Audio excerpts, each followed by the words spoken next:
What's up, everybody? Welcome to Boss Rush After Dark. I am one of your hosts, LeRon Dawkins, and with me tonight is the one, the only, Stephanie Klimov. What's up? Hello. We're gonna hold it down because someone got the night off. Yep, and partying up and being all cool and hanging around with people wearing fancy outfits and drinking from their fancy drinks. So do you think he's at one big bro fest? Oh, probably. I mean, just real quick, not to get off topic, because I was reaching out to him just to make sure we had everything set for the show, and he goes, oh, you should see this place, and he's like showing me these pictures of how like stylish the area is, everyone's being all fancy, and he has this chain, this gold chain, well, not like a real gold chain, like necklace that everybody's wearing. It says, like twerking, but it's networking. Oh. I was like, gosh, I have to talk about this on the show and embarrass him. So he's off having a grand old time. Oh, geez. Twerking. Right? I'm sorry, networking. Well, but see, one of the people was wearing, one of the guys was wearing like one of those suit vest jackets, and it cut off the NE part. So it looked like twerking. I'm like, dude, is that guy wearing a twerking chain? Jesus Christ. That's hilarious, though. So, yeah, bro fest. Like, when he comes back, he needs to show us some of that swag he got. Yeah, absolutely. He better come prepared. You hear that? Yeah, when you're listening. Yeah, exactly. All right, so how's it going tonight? It's going okay. It's been quite a week. We can get into more stuff later, but just high level, I started my very first week at my new job last week. Took care of a lot of my IT issues. I'm starting to get my feet wet with orientation. So it's a bit of an adjustment period. I mean, I touched up my office. I now have 2 computer monitors, and I mounted a TV on top for gaming when I'm not working. In case snap! In case anyone's from work is listening. Yeah. Oh, snap! Uh-oh. Yeah. Playing with the big boys now. Yeah. How about you? How's your week so far? I actually finally mounted my television. As a matter of fact, there you go. Very nice. That means you can actually start playing on your PS5, right? Exactly. Oh, you must have heard last week's podcast, huh? Those guys, Story and Corey, like just tore me up on Crossroads. like even Austin came back this week because he had COVID last week, he got COVID the week prior and was recovering, so he was in no shape to be on the show for last week's episode. And last week's episode, as in for people who are listening, because this episode happens late. If you're not a patron, of course. Last week's episode was the 18th of January for Crossroads. He missed that one because he was recovering from COVID, and I'm not gonna say he had complications because he just had no voice. He had no voice, and he said he actually had to go back on his asthma inhaler for a hot minute. Oof, that's rough. Yeah. So he listened to the show, and he was like, man, those guys bloodied your nose last week on this show. Are you all right? Yeah. Oh man. Brutal. But apparently he recovered and came back in rare form because him and Ed did some expansion packs. Ooh. For Boss Rush. And also said he lit him up on some of his Ed's hot takes. Oh man, I can't wait to listen to that. Is that also part of the Patreon package? Yes, it is actually. Didn't mean to spring that on you. Oh yeah, no, it is part of the Patreon package. I think people can get in for $1, if I'm not mistaken. Like I think all our Patreon stuff entry level is just $1. Exactly. So no excuse, guys. And actually, just because we're on it, to the content. Since we're on it, I do want to give a shout out to @DaveWayne09 on Twitter, who gave us a shout out for listening to his first ever After Dark episode, and hopefully you're enjoying it, and maybe you'll consider hopping onto our Patreon. That's not, hell yeah, to pressure you. No pressure. Oh my gosh, it sounded like I was pressuring you. No. Oh yeah. No pressure for real. There's so many tiers though. Like there's actual tiers where you actually get to become a part of the production team, where you actually help us plan out an episode of any of our various shows you pick, depending on your status as a patron and stuff like that. Exactly, and There's a great there's episode to something in do it for that everyone. on is After Oh yeah. Dark, because we Oh for each real. bring Yeah. topics, and as you know, we do some bizarre, funny stuff to real serious, well, whatever. And so, if there's something that you want to hear us discuss, something to consider. Yep. For real. Yep. So yeah, so I got my TV hooked up, and what actually took so long is because like my bedroom is configured differently from how I was in the last place I lived at. So the TV, so actually my bed is no longer. If you remember how my old stuff used to be, like now my bed is in the center of the room, which Hmm. the last place I was living at, like the room was big, but the configuration of the room was kind of odd. So the best place for me to have the bed, so I could still use my computer desk with my computer, was I had to put my bed kind of in a corner. This is a queen size bed. Hmm. So the only other place to put the TV at was directly across from the bed. Uh, Oh, but okay. but the head of the bed is one way. So and the TV is facing basically the side of the bed. So yeah. So so what I want to do this time, because this room also has a unique configuration, but it is shaped more like a standard bedroom. It's a rectangle. It's a Hmm. large rectangle, but it actually has like another. It has like a I guess the easy way to say it is it has like a recess, and not like it goes down like anything, but it has another section that goes outward to the front of the house. Because like I have two closets in my room. Um, Nice. so there's an L shaped wall, and then there's that cut that goes to further to the front of the room and everything, right? So my computer desk is on one side of that L, and so on the shorter portion of the L, that's where I decided to hook up my television because with my streaming equipment right here, like if you guys are looking at me right now, where I'm pointing, like my streaming equipment, which is my camera, my key lights, and all that stuff, it's back behind my monitor now. Hmm. I have no room now to put. I can hear the jokes now. I have no room now to put a 75-inch television atop of my atop of my monitor setup and everything, right? So I was like, you know what? This wall is perfect because I still have the illusion of having that command center, but I was like, now I have no way of actually clearly watching television from the bed. From the bed, yeah. Because so I either move the bed closer to the bedroom door, which means there's like a gaping open space on the opposite side of the room, or I have to get creative. So I bought an articulating mount. That way I can pull it out and position it, Yes. tilt shift, and all that stuff. And yeah, and so I finally got it hooked up. Today's I got it hooked up Monday. I got it hooked up on Monday. And watching TV in bed and playing video games in bed is now an experience. Oh, Because now the TV comes out from the wall and just like points towards the bed and stuff. It can tilt all sorts of ways. I'm sorry, I'm being a nerd. no. I just like there's a reason why I can't have a TV in my bedroom because I feel like I will be up all night, playing stuff, and I people would, been kind of, poking fun for fun about, how long it takes to get everything set up. But let me tell you, I've had I mounted this TV and the new TV in my living room. Mounting TVs are a pain in the fucking They ass. are. They I hate are. it. They are.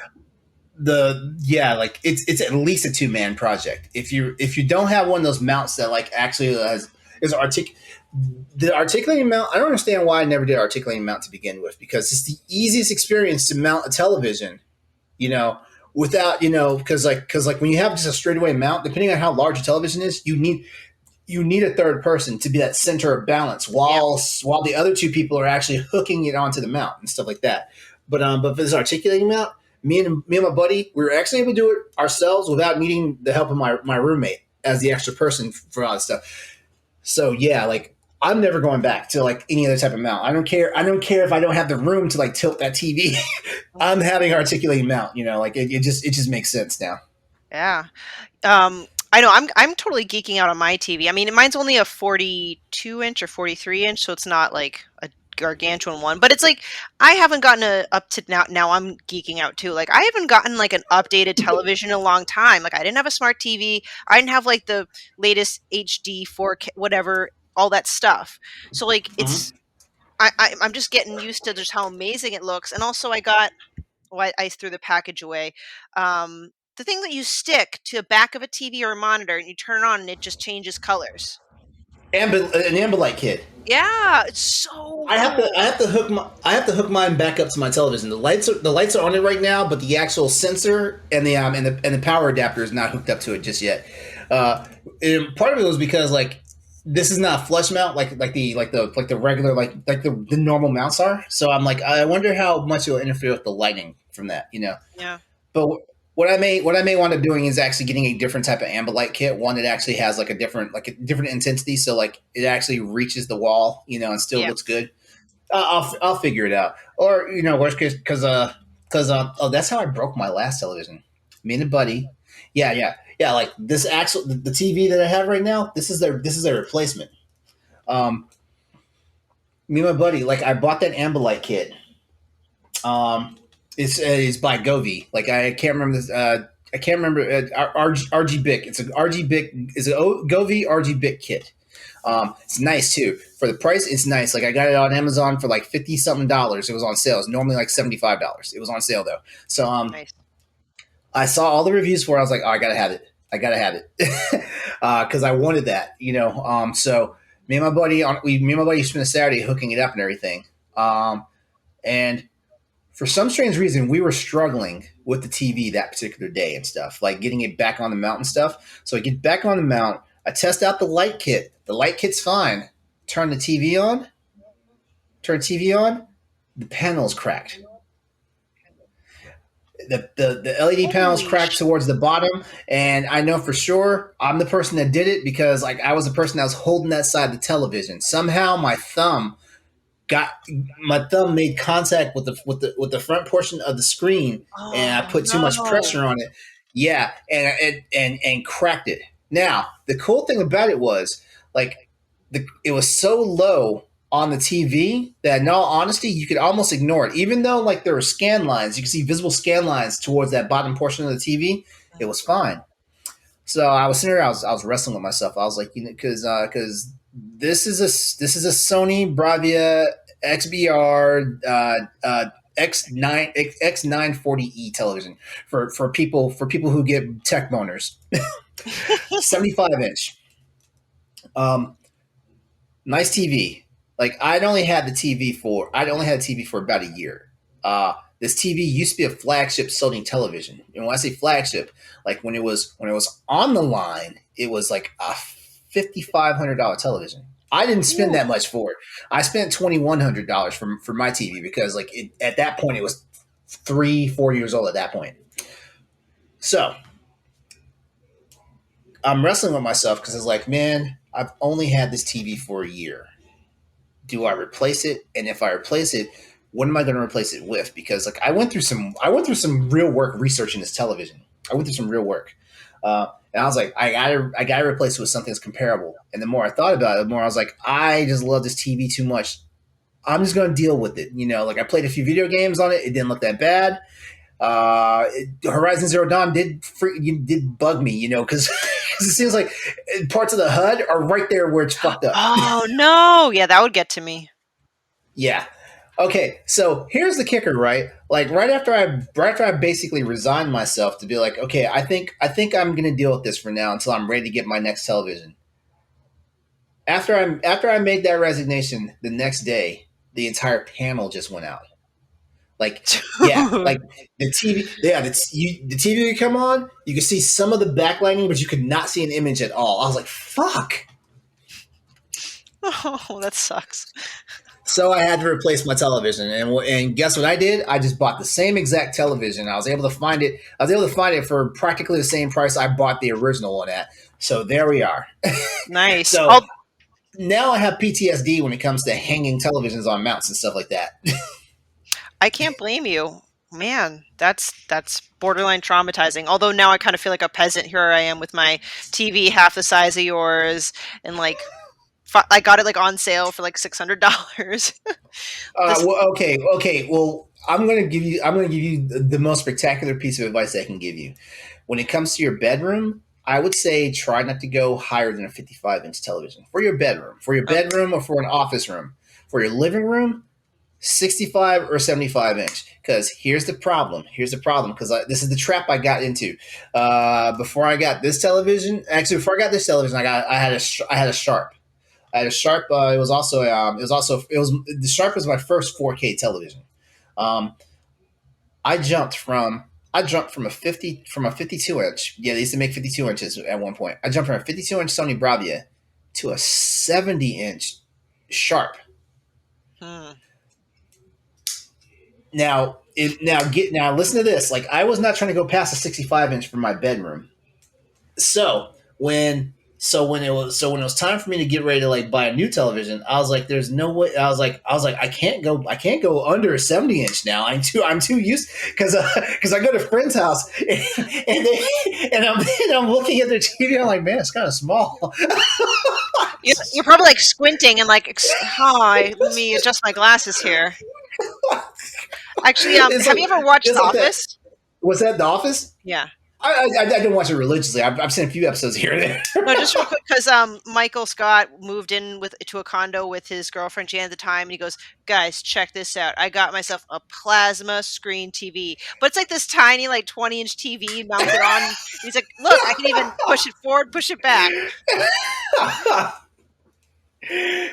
Yeah, it's like that. It's like that song. Don't want no short.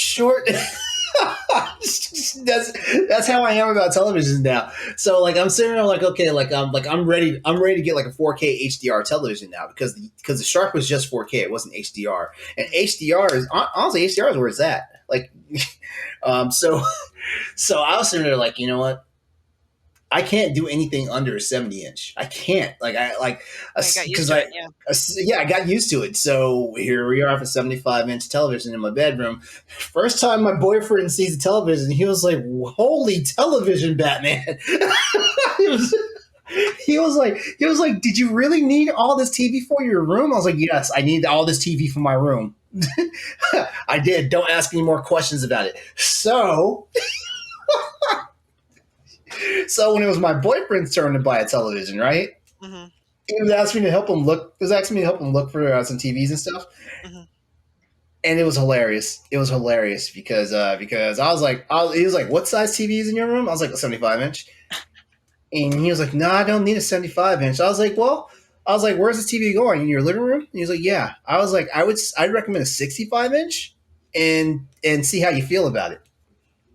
So he goes looking. He looks in 65 inches. He settles on 65-inch, but the first thing he says is, "Man," he's like, "that 75-inch would have really rocked in the living room."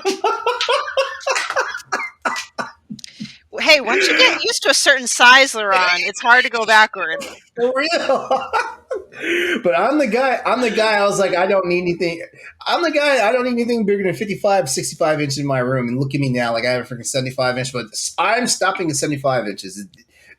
That's what you say now. No.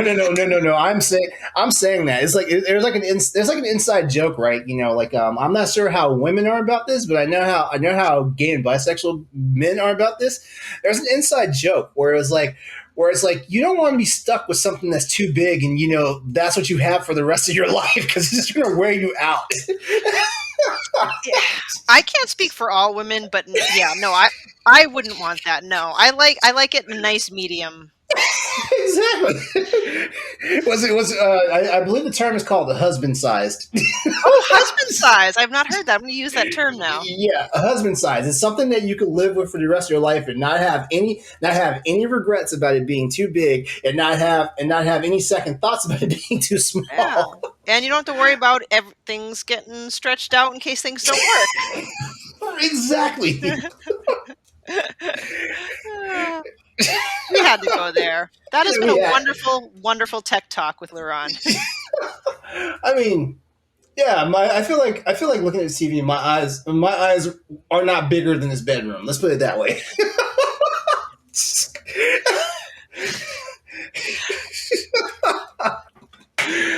Yeah, I'm not going anything bigger because the next size up is 82 inch. No, I'm not ready. I'm not ready to play those games. What's the largest? What would be considered the largest size for residential? Let's see. Let's look it up right now. Largest television size.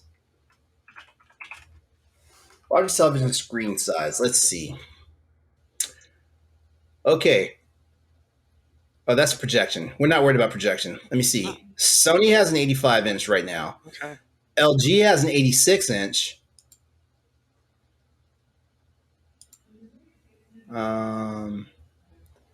Oh, there's 87. Well, no, actually, no. It says 87, but it actually measures as an 86. All so right. it looks like the largest size that you can walk into a Best Buy and get right now is an 86 inch. I don't know, LeRon. Seems like you're already almost there anyway. You might as well just go to the max. Come on, how far away is that? If I'm going to go that far, I'm just going to get a projection screen. Projection. Okay. But but my bedroom's on the second flight of the house. Like, no, like I don't need a sound system just like blurring downstairs, you know. Yeah, and you need a freaking crane to probably lift everything up. Yeah. Whoa. Wait. Okay. So Samsung has a 146-inch wall television now available to order, but it's only for order. You can't like walk into a store and buy that. Can you imagine trying to tote that into your SUV or just like tying it to the rooftop? See, that's the other thing. Like, I've already broken one television, so I already have PTSD about possibly having to struggle and and mount a TV. Like, shoot, whenever I move out and get my own place, I'm probably going to wall mount a television that I put into the living room because I'm like, you know what, I'm just going to put it on a stand. I don't want to deal with this nonsense. Especially if you get 100 whatever inch TV, you don't need to mount it. Huge anyway.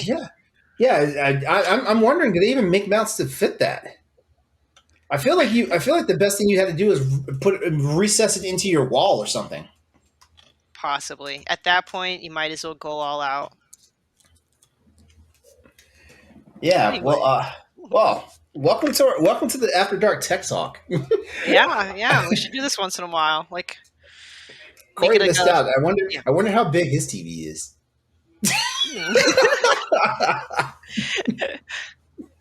That sounded kind of dirty, didn't it? Oh man. Oh boy.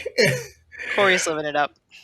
Still living it up. Still rubbing it in our face. Yeah, I know. All right, we'll guess Corey's TV size. I'm gonna say. I feel like Corey is a modest. Well, Corey's a big dude. Let's see, he's 6'5". He weighs. I forgot how much he said he weighs. I'm gonna say Corey's a modest 65 to 70 inch. Technically, there is no. I think there is no 70 inches. I think it goes. I think once you get past 50 inch, it goes 55, 65, 75, and then it gets into the 80s. Yeah, I'm thinking he's around like the 50 to 55 inch mark. So we'll find out when he gets back. Yeah. Well, I don't know. I feel like we need to insult him. Be like, you're rocking a 32 inch, aren't you? And he's got to prop it on a very elaborate stand to kind of make up for it. Well, what is this? Right? Did you just get the text? Yeah. Oh man. Oh my god. I would share this, but I'm not sure if he wants the stream to see this. Yeah, just for the audio, we just got a text from our fearless leader at said whatever work event he's at, and boy, I wish you guys could see it. Yeah, what? I didn't know he was so hood. Right? He's showing us a different side of him. I know. I know. What set is he claiming? Jeez. I tell you, those boys out in the Midwest, man. Yeah, they know how to get down. All right. Well, you know what? We spent all the time talking about tech and, like sizes of things, and husband material and stuff like that. I never did get to the housekeeping. So This is Boss Rush After Dark, the new show from the Boss Rush Network, where each and every week we get together with our friends to discuss and debate topics aimed towards our adult audience, ranging from dating to life tragedies to relationships to travel and all sorts of other things. You can get the show early on Patreon, which is patreon.com/Boss Rush Network, every Sunday, or on YouTube, podcast services, or our website 2 weeks later for free. So remember, if you're a patron, you get it on Sunday after recorded.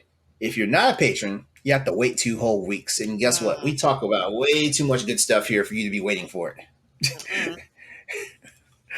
All right. As always, feel free to leave us a 5-star review on iTunes and subscribe to the channel if you haven't already. Remember, you can find all of our content on bossrush.net. All right. Well, yeah. Who wants to wait 2 weeks to listen about TV sizes of the hosts? Listen about TV sizes, listen about like tragic dating stories, listen to like the things that the shenanigans we get into just trying to get laid. This is premium stuff. Dirty video games. Like when I say dirty, I mean dirty. Oh yeah. Yeah. All right, well, we're on a roll though. Yeah, this is good. Let's keep the momentum up. Sure. Well, here's something then. Since we talked about dirty video games in our very first inaugural episode, which is actually out now on on bossrush.net now. So you guys, if you haven't had a chance because you're not a patron, go back and check that out now. It's there. But since we were talking about dirty video, wait, didn't you guys just rap standard definition for Dumbo? No, see, I was an idiot and got the order of it all wrong. So we actually recorded Pinocchio, and Dumbo is either next or the following. So Dumbo's coming up. Oh, okay. So now's not the time to talk about the racist crows. Well, I mean, we could still touch upon it. I mean, I don't know if they were racist. More like it was racially insensitive. Well, here's a funny topic then. Let's just talk about like all the off-color stuff that used to happen in cartoons and stuff aimed towards children over the. Actually, well, we now know that cartoons were never meant for kids. Never were meant for kids. It was just another medium for parents to pay attention to while their kids were watching it. Because I have as an adult, I have witnessed so much now that I just was not privy to as a kid. Oh yeah. For example, you guys at Boss, you and Corey for sure know that I am a major fan of Donald Duck and the Donald Duck family for Disney. I am. I grew up on like those old Disney cartoons, like the old school ones that started with the jingles and the singing and all that stuff. So recently, a buddy of mine, because I was excited. I got a hold of like one of the golden collections from the Disney Vault, and we were watching the Donald Duck stuff, and the very first episode, actually no, not the very first time he runs across Chip and Dale. I think it was the second one, because I think the second time he runs across Chip and Dale was when he had the farm and he was growing apples. Mm-hmm. And as a kid, like you hear Chip and Dale speaking, it's that high pitched talking. Some of it you understand, some of it you don't. But I was like, you know what? Hold on. We were watching this. It's like, man, what are they saying? And I was like, you know what? Hold on. I can pitch this down. So I rewound it. I pitched it down. No way. Stephanie, in those early episodes, they were talking in jive. What? They were talking jive. Seriously? I could not fucking believe it. How were they able?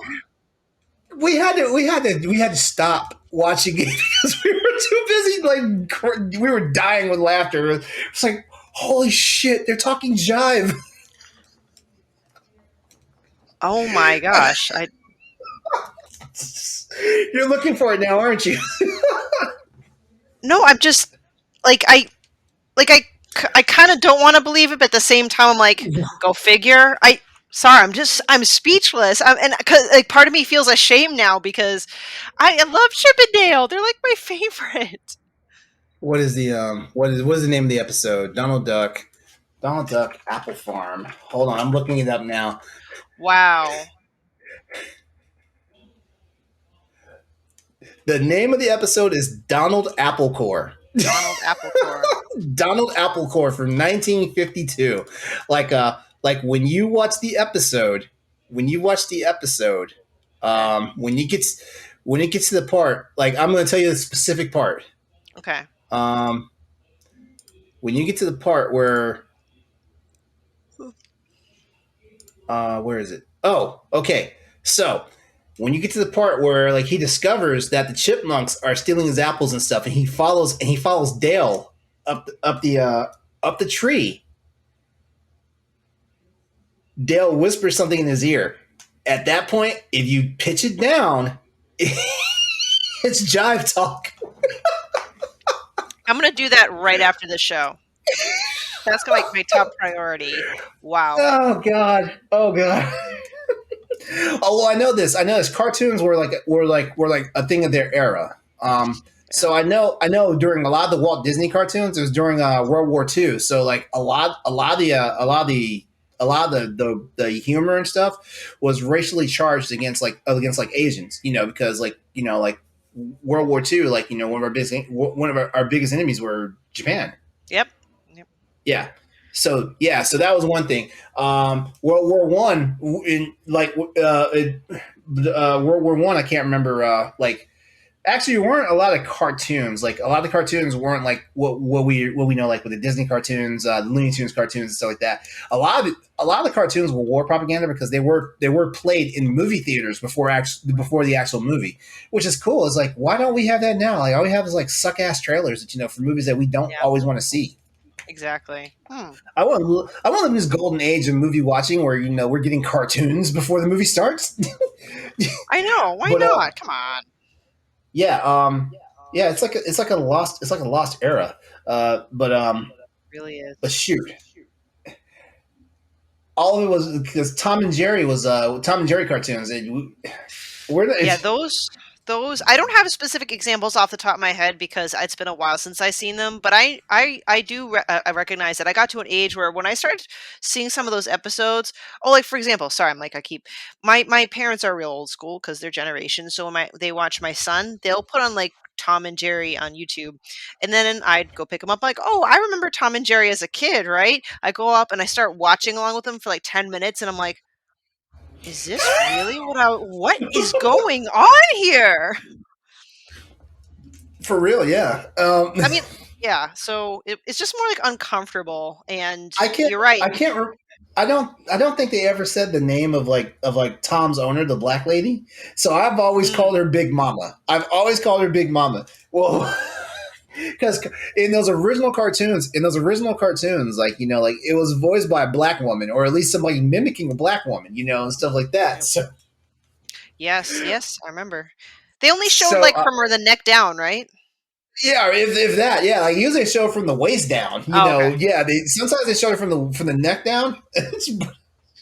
Well, there's an episode, and this is I think this is the only time you see her face, and it's so bad. It's so bad because you see her face, and it's only for like an instant because it's the episode where she goes out for the night, and Tom decides to invite his cat friends over so they can throw a party at the house, and pisses Jerry off to the point where Jerry like basically rats them out. He calls where Big Mama's at. She's with her friends playing bridge, but she's all dressed up. That was the funny part. She had bling on and everything. She was dressed up. Wow. She was getting jiggy basically, and. And so like Jerry, like, because they basically like hog tie Jerry and hang him up on the blind, and he's able to get down off the blind and like inchworm his way over to a phone. He dials a number where she's at. She picks up the phone, and of course it's in this black Southern lady voice and everything.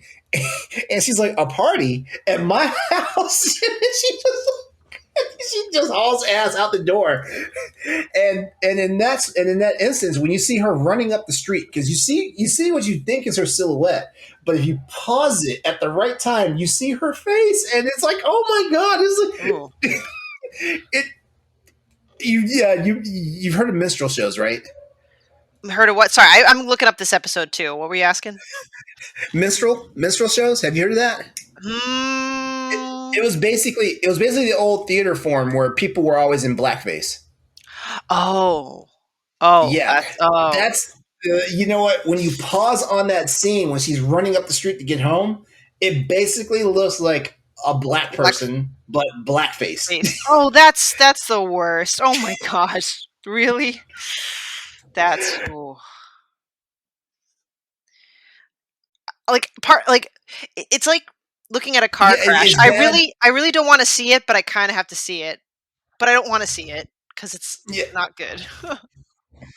it's bad, but at the same time, it's hilarious because, I'm a Gen Xer, so I grew up in that age where like I feel like we were still transitioning out.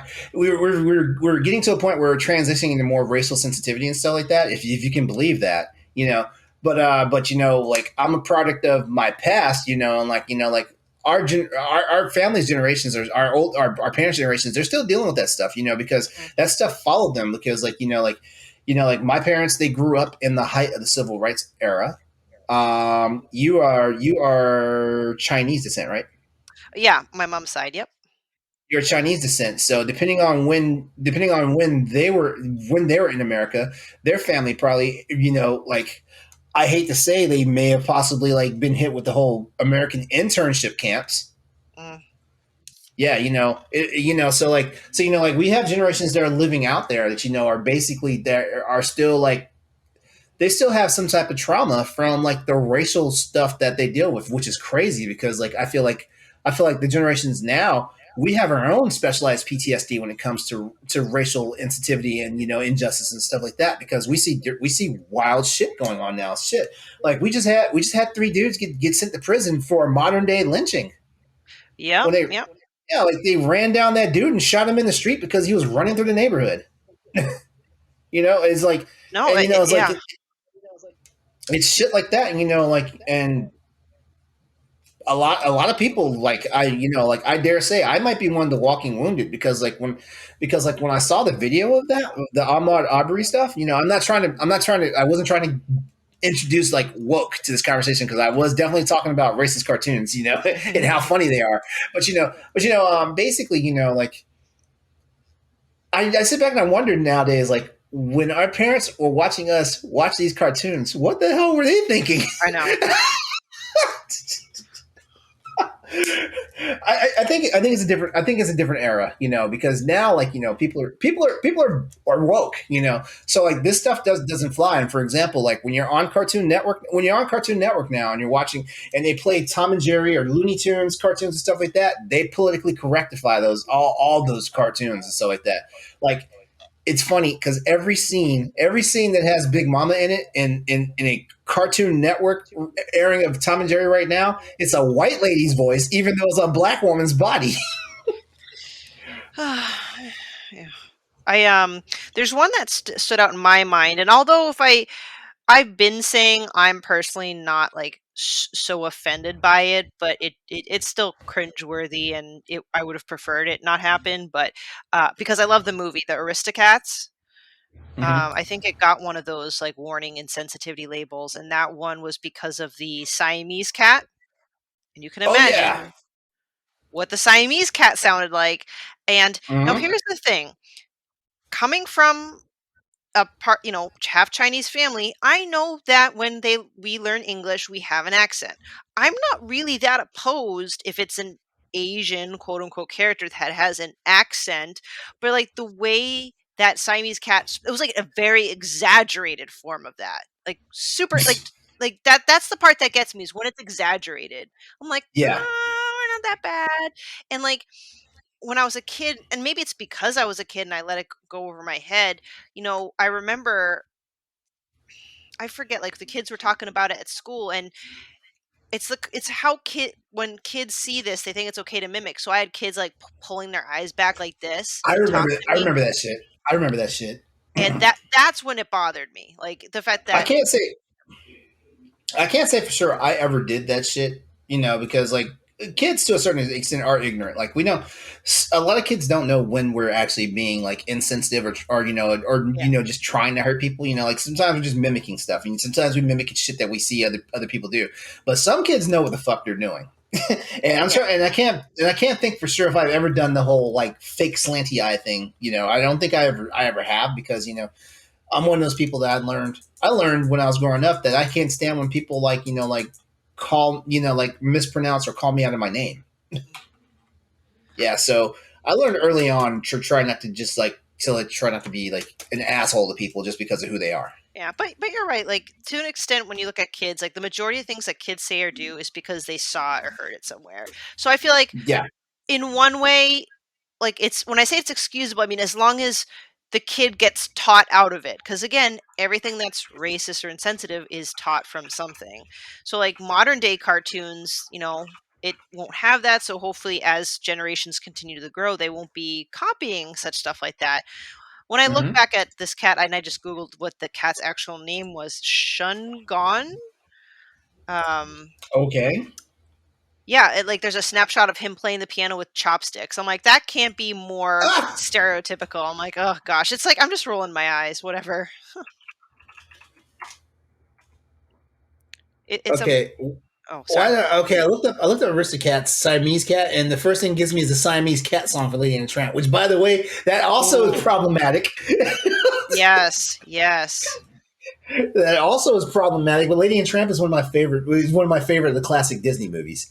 Well, and that's the thing. Like, I love the Aristocats. So the way I kind of put it is, you're right. It's a Oh, product there it of it. is. Yeah. Why is it okay? So why is it on YouTube? Aristocats best / funny part, and it's the part where the cat playing with the chopsticks. Mm-hmm. Mm-hmm. Oh jeez, oh jeez. I'm gonna have to watch this movie now. God, the Aristocats was 1970. I feel like that was actually in my lifetime. This movie's older than I am. Well, now that That we're doing, just that just. Oh, go good. ahead. I was just I saying was that just now saying. that I'm sorry, Mhm. you go. Seriously, you go. All I was gonna say is that just shows how much of a classic it is because I'm sitting here thinking that the movie was in my lifetime and it's actually older than I am. No, absolutely. And I was honestly going to say something similar because we started the standard def like Disney part of it. The first couple movies that we're talking about, Snow White and Pinocchio, those were the 1940s, like 30s, 30s thir- and 40s 30s for the Snow White and 40s for Pinocchio, for 1940. Pinocchio. So like, Yeah, holy crap, that was a long time ago. but you know what's amazing about that though? Mm, The animation style still holds up to this day. The for sure. animation style, because like if you look at some of the bullshit that's on like the Cartoon Network, for example, it's like, man, how is this? I try not to be an art snob. I tried not to be because I used to have this problem with comic books. If the comic artist was the illustrationist was in my opinion bad, I wouldn't read the comic. And that snobbery has kind of followed me to animated forms, on television movie media. If the animation looks like, in my opinion, if it looks like ass, I'm not going to watch it. Well, you know what? Maybe it's just because I'm a snob too. So from snob to snob, I actually would say we're not being snobs because like there's some cartoons that I see and I just think it's freaking awful. And maybe it might look great for maybe kids that it's targeting to at that time, but we've all talked and we talked about this in video games too. They just don't age well. So Yes. that's what I mean. Well, maybe that's what you mean with like those classic Disney movies, is because they're done and drawn up in a way that it ages and will be timeless forever. Whereas just I hate to throw Cartoon Network because it's not all like that, but just an example of some of the weird stuff you see on Cartoon Network or stuff some kids just see on YouTube. It's such an eyesore, and maybe they might like it now, but I bet you once they grow up and they look back on it, they're like, "What the fuck is that?" I Seriously. can I can name one cartoon that was on the Cartoon Network, before I cut cable, that was like, huh? For What is it? me, What is it? Thundercats Go. Oh I yes. was like, what the Ooh. fuck? Oh, that's I can't unsee that. Can't unsee I, that. I was like, what the fuck? So, the rule of thumb here with whether it's TV, animation, gaming, even clothing style or architecture, classic always works. Yeah, Stay yeah. classy. What exactly? Which is why I say for sure, like as far as I mean, there's some Disney, like like when it comes to their movies, I feel like their movies are of a certain caliber that like 200 years from now they'll still look good, stuff like that. I can't say the same for their animation for like their just regular TV, like the TV and streaming media. But even though I will say like the Ducktales reboot was fucking awesome, I'm so pissed that it is over. I'm so pissed. But once again, like Donald Duck family. So I loved everything about the Ducktales reboot, and I'm like, why the fuck won't y'all remaster the original Ducktales series in 1080p? Ooh, that'd be Why nice. won't you? Because they remastered Tailspin Hmm. in 1080, and it's like, are you fucking I wonder kidding me? why. Huh. I don't know. Like I found it in like I was looking. Where was I looking at? I can't remember what I was looking at for sure, but it is in 1080p, and I'm like, huh? Yeah, I mean, I don't see how that could. I don't know. Is it that much of a money suck for them? Because if they jazz it I up, feel then they can continue showing it to new generations, right? So, I feel like cartoons, like it doesn't take that much to upscale and remaster them. I really don't think so. But yeah, like shit, Tailspin and shit. Now I'm sitting here thinking because like I jumped on him and complimenting you about your article recently because we talked about it. We shouted it out last night. You're about gaming streaming services, about gaming subscription yay! services. Uh-huh. Being the new bloat for subscription Yeah. services. Yeah, that was amazing. But yeah, like one thing that kind of chased me, and then I guess we can move on after this. One thing that kind of chased me is how why when they put classic cartoons on these streaming services, they don't put them in like numerical order of the show. Oh. That really burns me up, honestly, because my whole thing about that is that I hate when I'm watching what they say is the listing for the first episode of DuckTales and is actually like episode 8. That's weird. Why would Yeah, All right, I don't know. That's yeah. cuz all right, you know what? Why do I ask questions that I will never know the answers to? Because Netflix just automatically does everything in the order that they're supposed to be, right? So, Yeah, supposed to. Yeah. I really don't see how difficult that is, but what do I know? I'm not Disney. So, Wait, maybe I'm wrong because I was just looking for the Tailspin stuff right now, and it's it's in okay. So it's still in standard definition. So I thought they remastered it though. I could have sworn. I could have sworn because I don't know.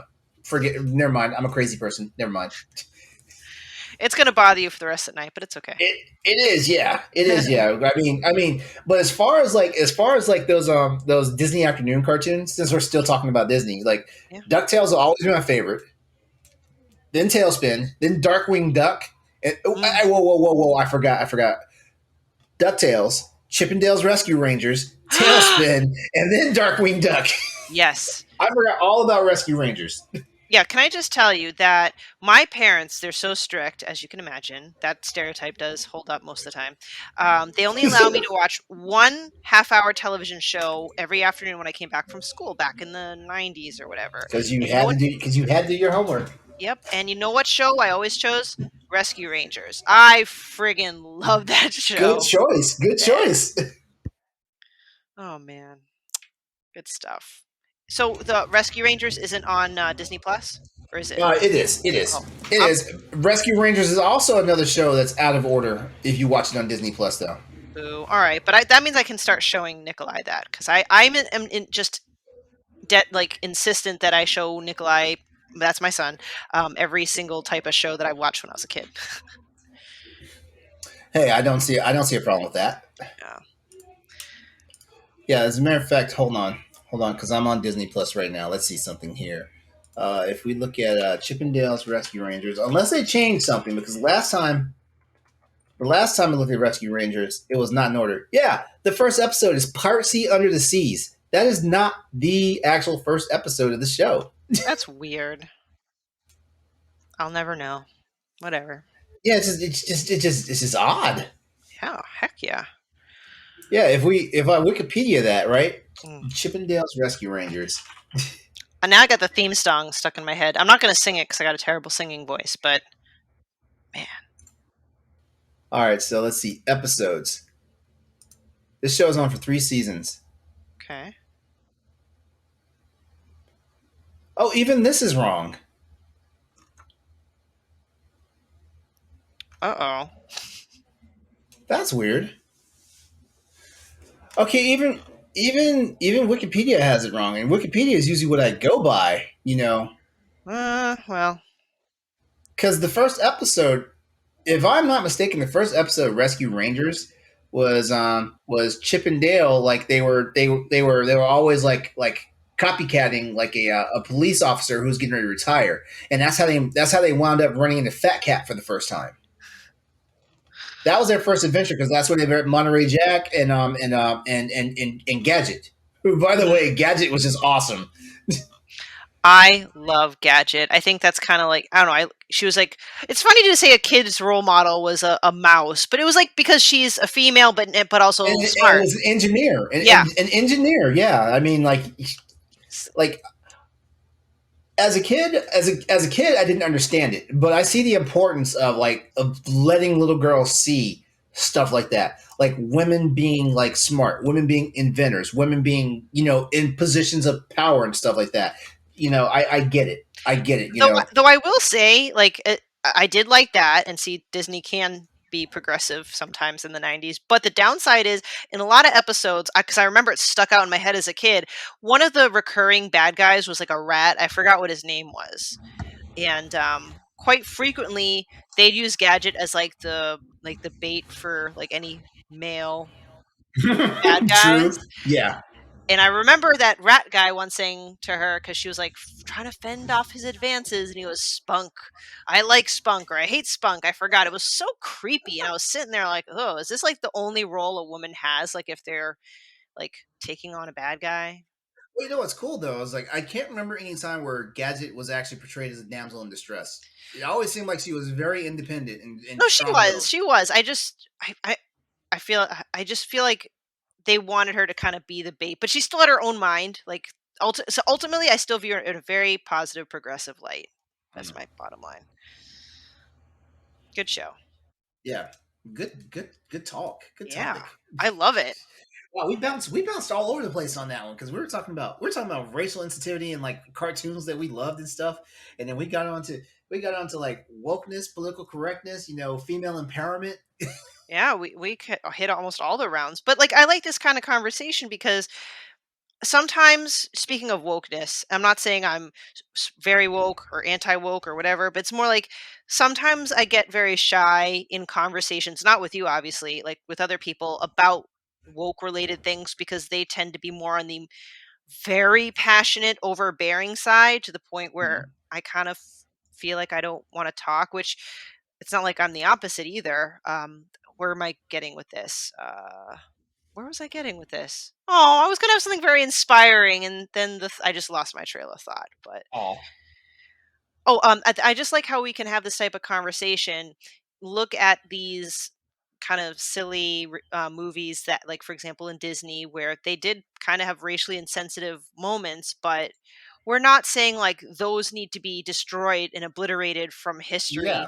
Like it's all about learning, looking back, like just studying what product it was of the time. And I don't know, it's just I like the fact that it generates conversation. I don't like it when people say like stuff like that needs to go away forever. Well, but I think you know what I mean, right? Like I just feel like I do. we should learn from I it. do.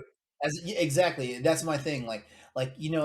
When I think people are starting to learn now when you erase history, like things are destined to repeat itself and stuff Exactly. like that. And that goes of all sorts of things. Like shoot, number one, like cartoons were always meant to entertain. Like I mean, like I feel they were always meant to entertain, but like they were also part of a political movement and stuff like that. Hmm. And like especially these Disney cartoons that era and stuff like that, they were war propaganda.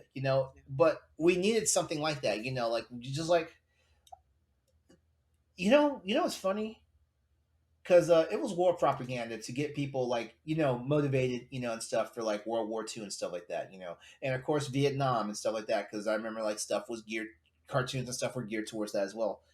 We didn't really have any war propaganda for like our war in Iraq that like that basically ran for half of my lifetime.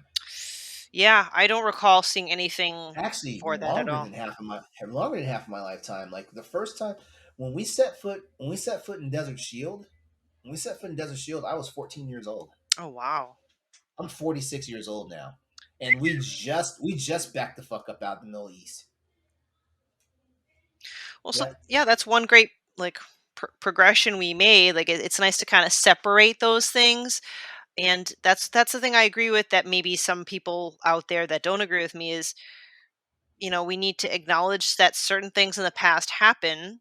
Like we shouldn't be okay with it, but we shouldn't completely ignore it either. Because you're right. If you don't acknowledge the bad things in the past, they're going to happen again in one way, Uh-huh. shape, or form. So. Which is why it's bothersome that people like okay, number one, critical race theory is not a thing in like grade school and like in grade and public school. It's something taught on a university and college level, stuff like that. Particularly it's taught in law school. But the fact that like for example, our governor in Virginia, our newly elected governor, like he basically ran on trying to get rid of critical race theory, and it's fucking incredible because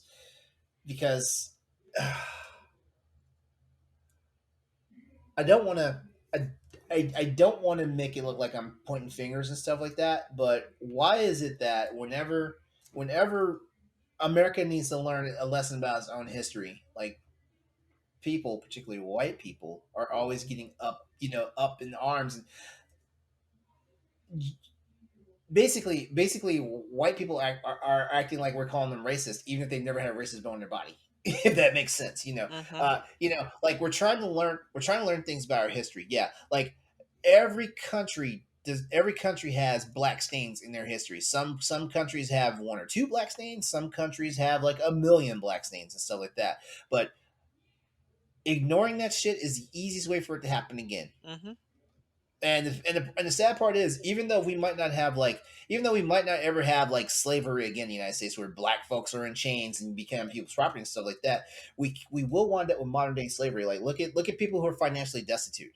Yeah. Look at how women are being treated in the workforce, as well as on the home front and stuff like that. Like women already aren't getting equal pay to men. Like they're making what, like 30 cents less to the dollar than men are for the same position and wage. And then it feels like every time I fucking turn on television, like women can't be in control of their own fucking bodies. It's like Yeah. And that's a whole nother can of worms.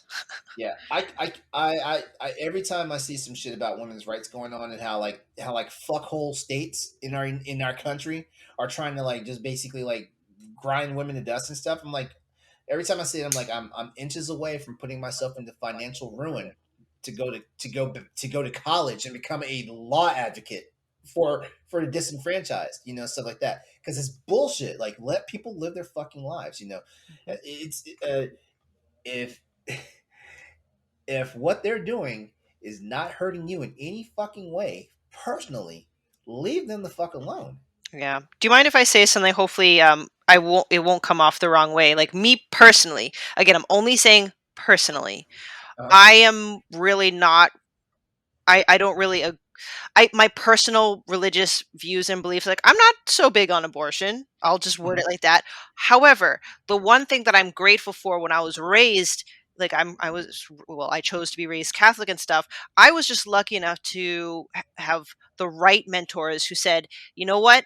If there are other people out there that want to do their own thing or just, and I'm now talking about any topic, you let them live their life. You do not, press upon. So I know I'm speaking in fragmented sentences because I'm kind of terrified of like offending people, but I do mean this genuinely. So even though I might not be like a super fan of it, I would not feel right if I told another woman that she can't go do what she needs to do. You know what I'm Yeah. saying? Like, Yeah. so I feel like with the really right pro life people, like, you guys are welcome to live your own values, but you shouldn't be shouldn't be suppressing the actions of others. Exactly. Yeah.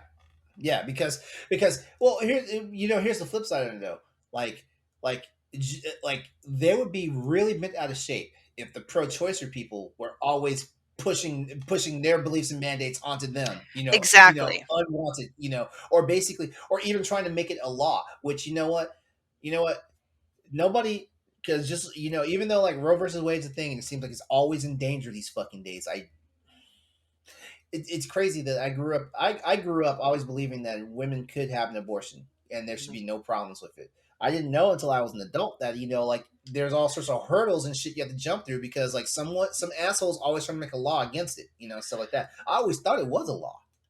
just like Yeah. I'll even say I was naive enough to believe at one point that I always thought that black people were always equal in the United States. Mhm. Shit, I know better now, but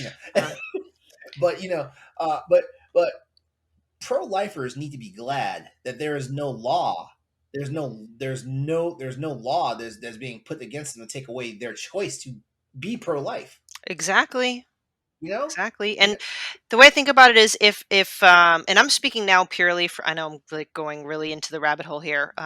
Be really objective about this. If people feel like they need to have an abortion, they're gonna seek it out or have it. What if they're forced to go to another country and or like it's go to a dangerous. back alley procedure? Like, you know what? Let's at least make sure that they have this. It's still healthcare. It's Yeah. accessible healthcare, and oh gosh, like, don't get me started on that. Like, I think that takes precedence over anything else with beliefs. Separate church Mhm, and state. Just like, mhm. this needs to be an option, because if not, it's going to have other dire consequences.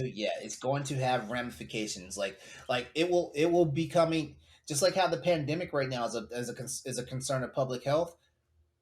Women having access to viable abortion, well, birth control options. I was going to say abortion, but abortion is not the right term. Birth control options, because I feel like abortion is like the ultimate birth control option. I feel that way. Because adoption, that's not birth control. Like bringing a child to full term and then putting it in the system, that's a whole different can of worms that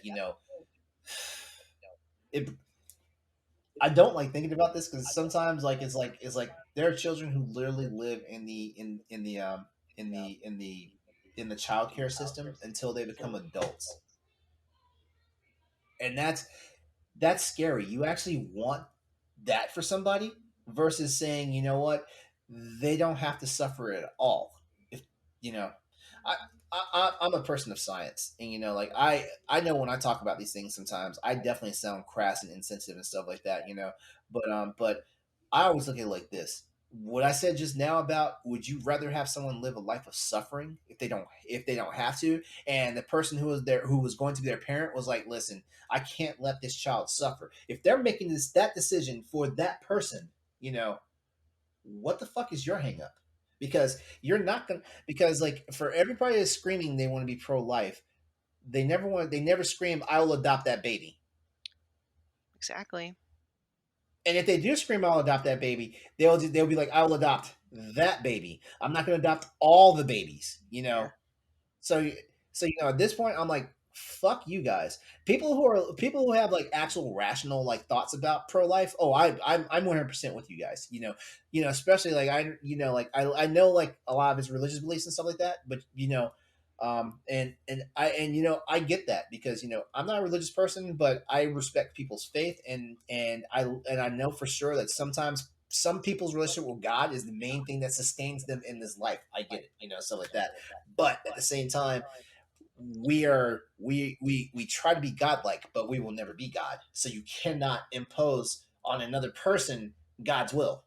Well, You can't. that's the thing. Like, because a lot of mine is faith based with regard to this choice. Like, I do believe, a fetus is a real, live being. But at the same time, aren't you taught in the same religion that you should treat others the way you should be treated? He who's not without sin should cast the first stone. So like, therefore, like that's my own personal thing. Like, I Yeah. believe what I believe. But if, say, my best friend, just she can't, like, for whatever reason, maybe it was an assault, you know what I'm saying? Like, Mhm. maybe there's a reason. You know what? I will happily go with her to the appointment and make sure she's safe and fine. And I think Yeah. that's the thing people need to understand. You're welcome to have your own beliefs, but it's when you start, oppressing and forcing upon other people when you can't even hold yourself up to the same standards, that's the problem. Yeah. Agreed. Agreed. Me and my little soapbox. Anyway. Agreed. Agreed. And why the fuck? It's not just religious people that are like that, but why the No, I fuck do am. people? Why the fuck do people have to be bullies about this shit? Like Exactly. it's not your fight. It's literally not your fight. Like it's the only person who should be fighting is the person who has to make this decision. Hmm. Exactly. Anyway, another good side topic. There you go. What's that? Bullies? Oh, no, we didn't even get to Oh, that yet. oh, We'll have to oh, save that for oh, another time. No, just us talking about, like, oh, oh yeah. Just women's like rights and just respecting look, each other's opinion. hey, I try my best to be an ally. I'm not going to say I understand it completely and stuff like that. Even though, like as a man who's not necessarily straight, I am in touch with my feminine side. But I've always lived my life trying to play both sides of the equation and stuff like that. So like the one thing I always try to do is I try to put myself in someone else's situation, or try to put myself try to put myself in their shoes, not so much in their situation, but in their shoes and stuff like that. There's a reason why everybody does everything. The stuff that clashes against like our morality and stuff like that. There's usually Mhm, a reason why like people are doing it. Unless they're just like Jeffrey Dahmer and just like murdering everybody for no fucking reason. mhm, There's usually a reason why people are doing what they're doing and stuff like that. So honestly, I just want people to realize, whether it's the people out there who are like whether it's people out there who are pro life versus pro choice, whether it's people who are out there that like want to have critical race theory banned, mhm. even though they don't quite understand what the fuck it is, because they really don't. Because the stupid part about the critical race theory is I don't even know why I swung back to it. The stupid thing about that is that is that is that these are ignorant ass parents who believe something that was told to them for someone. And the crazy part is, as a parent, like if you want to, all you have to do, if you want to find out what your children are learning in school, all you have to do as a parent of a child that's enrolled in a school, just go down to the school and say like, hey, can I take a look at the curriculum that you're teaching my child? They will Exactly. they won't even hesitate to give you the curriculum. They Yeah. won't. And this is me speaking as a person who does not have a child. I know this shit.